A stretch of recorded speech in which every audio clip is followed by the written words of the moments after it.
think that Fiona's story for me, you know, it touched her. You could see the emotion that and the continued effect that an outcome like that or an experience like that actually had on Fiona those years ago, let alone Fiona's family, her brother's new family and the extended care. But most importantly for me, one of the things that comes out of this is also the experience of the staff. So all of you and all of us. How are we dealing with these types of issues, and what is going on in our own individual cultures that actually talks about how this is working for us? Culture is sort of like what you see in the ether. Can anyone actually touch culture? Can you see it?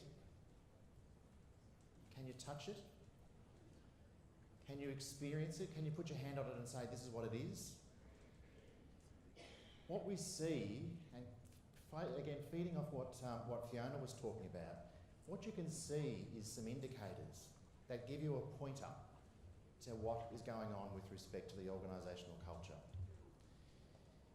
Some of those indicators that you might look for are around some of those HR type things. What is going on with sick leave?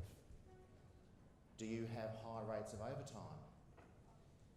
Do you have disgruntled staff who are actually espousing their feelings through staff surveys? Are they telling you that they don't feel safe to speak up? Are they concerned about repercussion? Should they speak up? How is the team working? When we talk about the team, Fiona mentioned about the whole team, the medical team, the allied health team. We often tend to focus on our own direct team, but so much of the culture is actually dependent upon the whole team working together.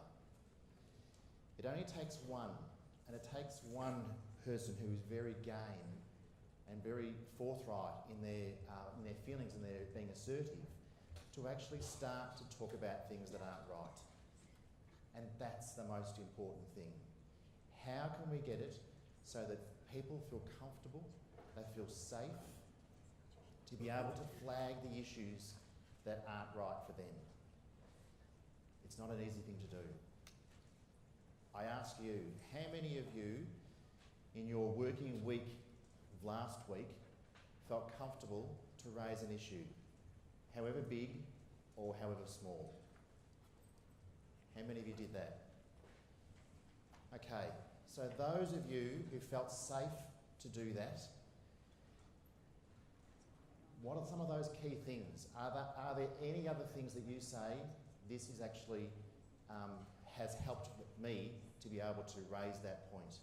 And conversely, those people who didn't raise their hands, I'd like you to have a think about it, and I'm not asking for a show of hands or an answer, but have a think about what prevented you from actually raising that issue. Was it the last issue you raised, how that was received? Did you raise an issue and nobody listened? Did you raise an issue, somebody listened, but nothing happened? Did you raise an issue and actually the response you got was actually condescending towards you? So you actually don't feel safe to do it. When you read all the literature around patient safety, it all goes to this concept of being comfortable to speak up.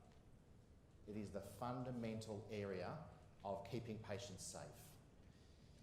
Now you can do that within your own nursing team, whether you're providing direct service, direct care, whether you happen to be leading a shift, running a ward, running a service, or in my case, running an organisation. You actually want people to talk about it. And I'll give you a little bit about what I try to do at Eastern Health. Being in a leadership role is incredibly privileged to be able to be, one, working in health, but two, leading it. So we have an orientation which we call our welcome events. Now they're deliberately called a welcome event for all of our new staff because it's actually starting to set the tone for how we want that person's experience and how we want them to consider their journey and their professional career at Eastern Health. In that welcome event, the things that I stress most is around, I want you to feel comfortable. I want you to feel safe that you are able to raise any issue with anybody and get it answered. So much so that my email address is actually provided to everybody. They can email me. You can talk to the CEO about an issue. You can let me know whatever's going on and we'll deal with it. Some of the other things that we do in looking at supporting staff to raise issues is we've recently commenced on a new journey to try to again build the trust that when somebody raises an issue, that things will happen. So in my nirvana for the culture high, what we're working towards is that all staff, no matter who you are, and Fiona mentioned about not only the doctors, the nurses, the allied health, but the cleaners, and there's an interesting learning out of a visit to the NHS where it was actually the cleaner who scored the clinical staff's hand hygiene practice. So you think about that culture in our environment, will that happen? But I want you to think about the trust that staff need to experience to be able to raise an issue. They need the opportunity to be able to do that no matter how big or small. So we're instituting huddles every day. Now, how many of you use huddles, get-togethers in your clinical areas every day?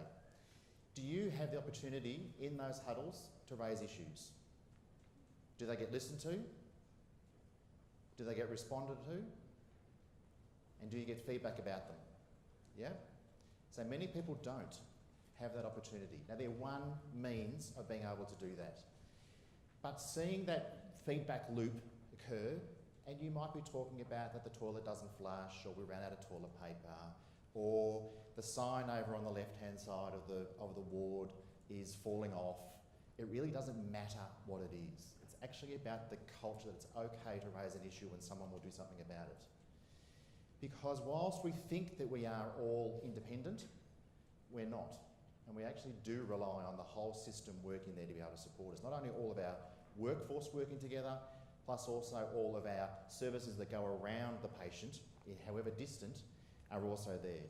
So we're aiming for the culture high. So what are we wanting to be able to see in the culture high? And be able to soar the planet in being able to have a positive culture. We wanted that staff feel safe. They feel safe not only for themselves, but they feel safe for their patients. Fiona's heartfelt story about how the staff had tried, and you would have experiences like that. I've got experiences like that, where patients' deterioration was noticed, but it was noticed too late. Or it was noticed, but the response that was received wasn't conducive to actually caring for that patient and giving them what they needed. We want staff to be safe. We know that the staff experience is directly related to the patient experience, absolutely directly related to it. We know that if a staff member feels bullied by any member of the team, patient safety is at risk.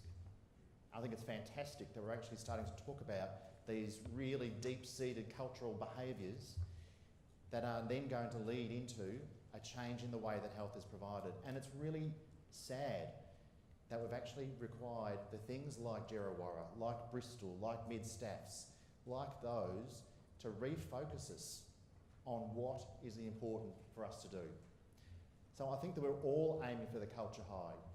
And I'd ask you to take just a couple of minutes while you're here today to have a think about what's the culture in my environment.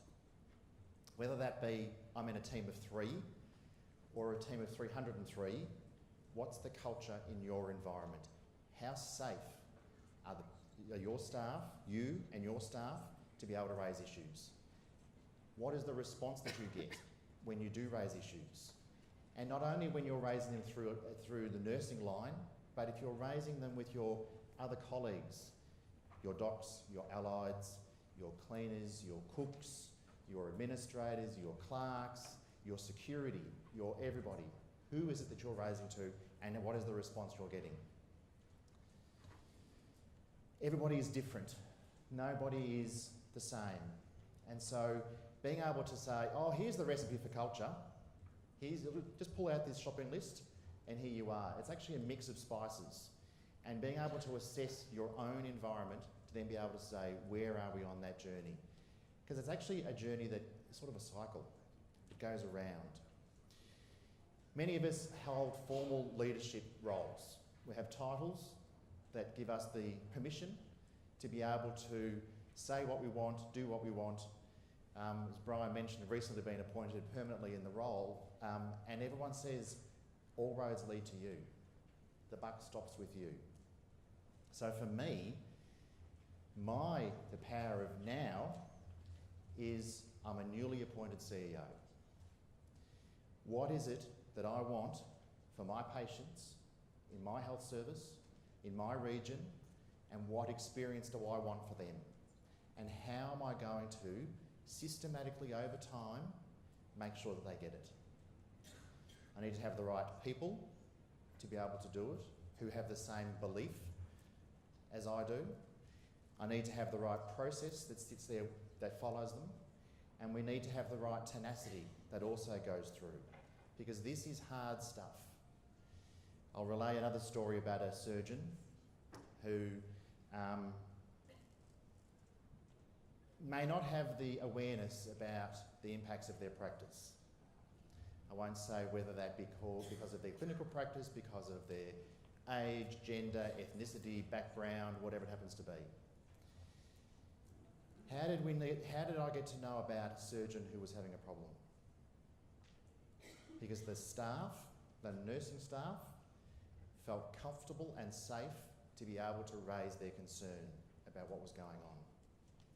They raised it to another clinician who went, Houston, I think this is a problem. I'm going to do something about it. They were completely out of this person's field. One was a general surgeon, one was an obstetrician. The two love each other, don't they? The obstetrician, though, went, I can't sit on this information. I can't sit here in all conscious and actually not do something. So they systematically went around and spoke to a number of people about it. So after a little while, and it took a little while, there was a review.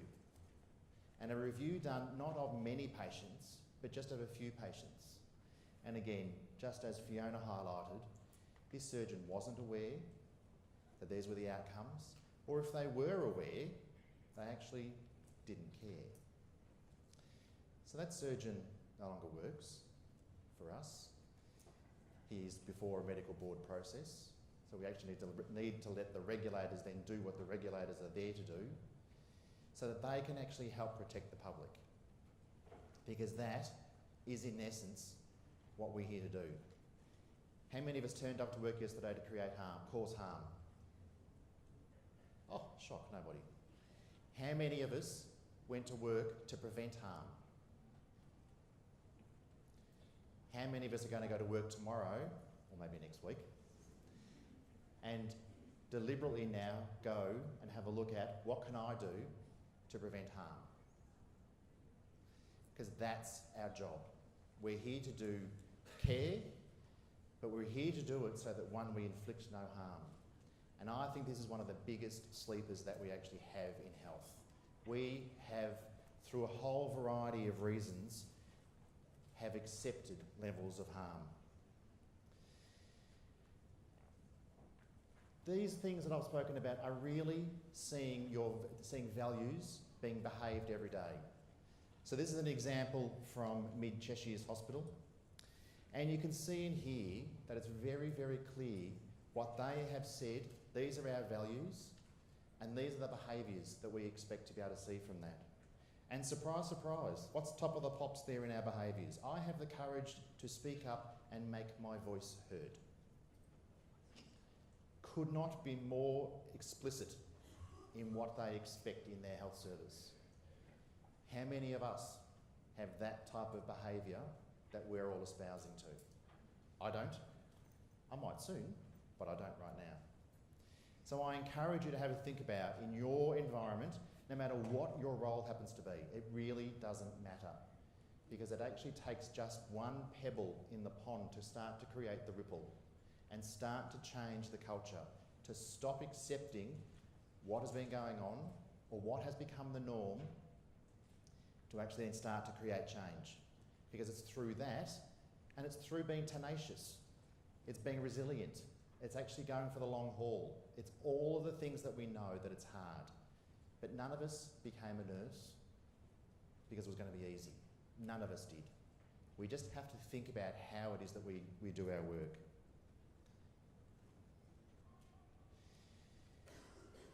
Now, Fiona spoke about her family and the experience for her family. This is my family.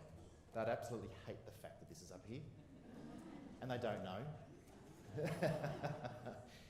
But this is actually what life is all about. This is what we need to make sure that we come back to all the time. We need to be able to say to ourselves, am I doing the best for this family? Is my system that I work in doing the best for this family? And what else is it that I can do?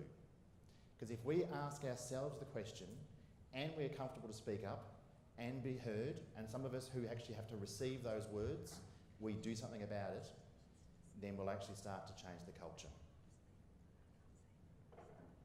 Thanks very much.